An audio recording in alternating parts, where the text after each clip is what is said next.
Welcome to Sujana digital space studio. UN మధ్యవర్తిత్వానికి పాకిస్తాను యొక్క భయాలతో యుఎన్ ని మధ్యవర్తిత్వం వహించమని పాకిస్తాన్ అడుగుతోంది. భారతదేశం సార్వభౌమత్వం మరియు భద్రత కోసం ఒక స్థిరమైన స్టాండు ఎప్పుడు తీసుకుంటుంది. ప్రాచీన నాగరికత నుండి ఆధునిక సామర్థ్యం వరకు భారతదేశం ప్రపంచంలో అత్యంత ప్రాచీనమైన నగరంలో ఒక దానిని కలిగి ఉంది. సుమారు 5,000 సంవత్సరాల చరిత్ర, సంస్కృతి మరియు సైనిక వైభవంతో కూడిన మన భారతదేశం ఎల్లప్పుడూ శాంతి మరియు సహజీవనానికి ప్రాధాన్యత ఇచ్చింది. అయితే శత్రువులు దేశ సార్వభౌమత్వాన్ని ఇబ్బంది పెట్టినప్పుడు భారత్ తన భూభాగం మరియు ప్రజల రక్షణ కోసం ఎల్లప్పుడూ 24/7 సిద్ధంగా ఉంటుంది. ఇటీవల కాలంలో పాకిస్తాన్ నుండి వచ్చే ఉగ్రవాద ముప్పులు మరియు సరిహద్దు ఘర్షణ వల్ల భారత్ ప్రభుత్వం తన భద్రతా వ్యూహాలను మరింత బలోపేతం చేసుకుంటూనే ఉంది. పాకిస్తాన్ యొక్క భయాలు మరియు భారతదేశం యొక్క దృఢత్వం. పాకిస్తాన్ షబాజ్ షరీఫ్ ఐక్యరాజ్య సమితి UN secretary general Antonio Guterres భారతదేశం సైనిక చర్య తీసుకోవచ్చని అనే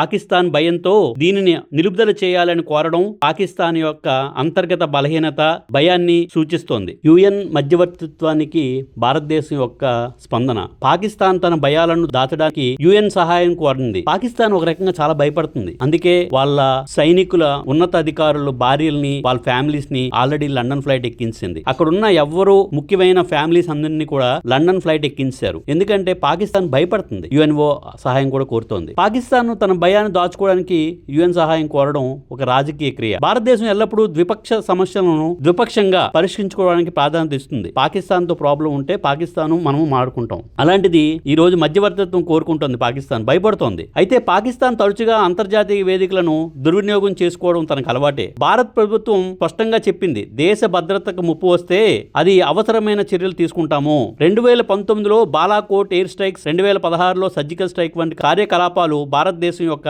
దృఢ నిర్ణయాన్ని చూపిస్తున్నాయి. అమెరికా మద్దతు యొక్క ప్రపంచ సమర్థన. ఇటీవల కాలంలో అమెరికా భారతదేశానికి పూర్తి మద్దతు ప్రకటించింది. భారత్ అమెరికా సాంకేతిక మరియు రక్షణ ఒప్పందాలు పాకిస్తాను మరియు చైనా కూటమికి ఒక బెదిరింపుగా మారాయి. సిఐఏ డాక్యుమెంట్లు కూడా పాకిస్తాన్ భారత్ తో యుద్ధానికి సిద్ధంగా లేదని తెలియజేస్తున్నాయి. భారతదేశం అంటే పాకిస్తాన్కి ఎంత భయమో ఈ సిఐఏ డాక్యుమెంట్ల ద్వారా తెలియవచ్చింది. సిఐఏ డాక్యుమెంట్లు కూడా పాకిస్తాను భారత్ తో యుద్ధానికి సిద్ధంగా లేదని తెలియజేస్తున్నాయి. భారతదేశం ఎప్పుడూ తన భూభాగంలో జరిగే ఉగ్రవాద దాడులను శాంతియుతంగా నిరోధించడానికే ప్రయత్నిస్తుంది. కానీ పాకిస్తాన్ స్థిరంగా ఉగ్రవాద సంస్థలను ప్రోత్సహిస్తూ వాటికి మద్దతు ఇస్తూ వస్తోంది. 2019 పుల్వామా దాడి అనేక సంఘటనలు పాకిస్తాన్ నుండి ప్రేరేపించబడిన తీవ్రవాదులే మన భూభాగంలో అడుగు పెడుతున్నాయి. భారతదేశం తన చర్యలు తీసుకోవడం సహజమే. యుఎన్ మధ్యవర్తిత్వానికి భారతదేశం యొక్క స్పందన. 1993 సిఐఏ రిపోర్ట్ ప్రకారం పాకిస్తాన్ భారత్ తో యుద్ధం ఓడిపోతుందని వారికి ముందే తెలుసు. అందుకే వారు ఉగ్రవాదం మరియు ప్రాక్సీ వార్ వంటి పద్ధతులనే ఉపయోగిస్తున్నారు. ప్రాక్సీ వార్ అంటే ఏంటి? మన పెహల్గామ్ లో జరిగింది కదా, అక్కడక్కడ వచ్చి ఒక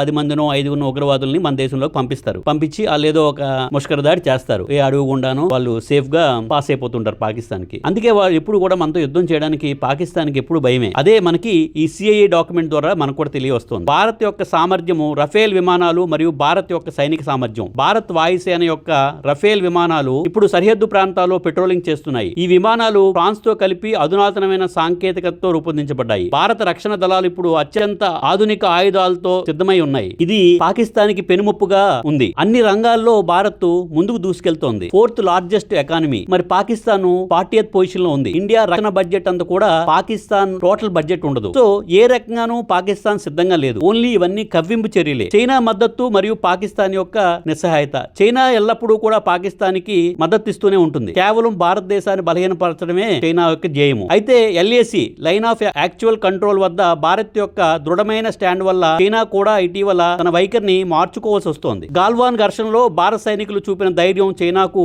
భారత్ ఇక మునుపట్లా లేదు అని చైనాకు కూడా తెలుసు. శాంతి కోసం భారతదేశం ఎప్పుడూ కూడా దృఢ నిశ్చయంతో ఉంటుంది. భారతదేశం ఎల్లప్పుడూ శాంతి మరియు స్నేహానికి ప్రాధాన్యత ఇస్తుంది. కానీ దేశ సార్వభౌమత్వం మరియు ప్రజల భద్రతకు ఏ ముప్పు వస్తే అది తల వంచదు. పాకిస్తాన్ యుఎన్ నుండి మధ్యవర్తిత్వం కోరడం వారి రాజకీయ బలహీనత మాత్రమే అని మనందరికీ తెలుసు. భారతదేశం తన భద్రతా వ్యూహాలలో స్పష్టత మరియు దృఢత్వాన్ని కలిగి ఉంది. ప్రపంచం ఇప్పుడు భారత్ యొక్క సామర్థ్యాన్ని గుర్తించింది మరియు శత్రు చర్యలకు ఇది గట్టిగా భారత్ జవాబు ఇవ్వగలదు. జై హింద్, జై Bharat. Thank you for watching Sujana digital space studio.